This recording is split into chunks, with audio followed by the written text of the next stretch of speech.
Sa mundo ng basketball, aabante na sa semifinals ng PBA Season 49 Commissioner's Cup ang TNT Tropang Giga at Northport Batang Pier. Parehas na tinapos ng dalawang koponan ang kanilang quarterfinals match kagabi at naghihintay na lamang sa magiging resulta ng mga do-or-die match ngayong araw. Ang mga detalye tutukan sa report ni Millie Borja. Pasok na sa semifinals ng PBA Season 49 Commissioner's Cup ang TNT Tropang Giga at Northport Batang Pier. Tinalo ng TNT ang guest team na Eastern with 109-93 final score sa quarterfinals sa pangunguna ni Governor's Cup Best Import Ronde Hollis Jefferson. Nakapagtala si RHJ ng huge 31 points, isama pa ang 15 rebounds, 4 na assists at 3 steals.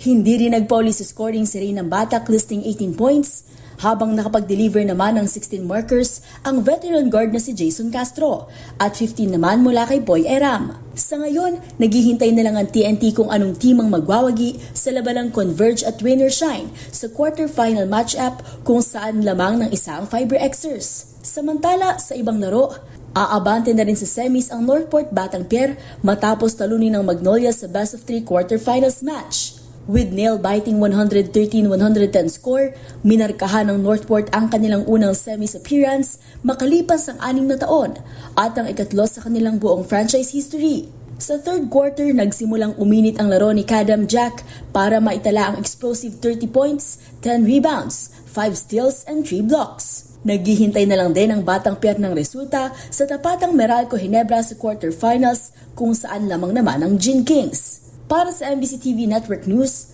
ito si Millie Borja ng DZRH TV, una sa Pilipinas, una sa Pilipino.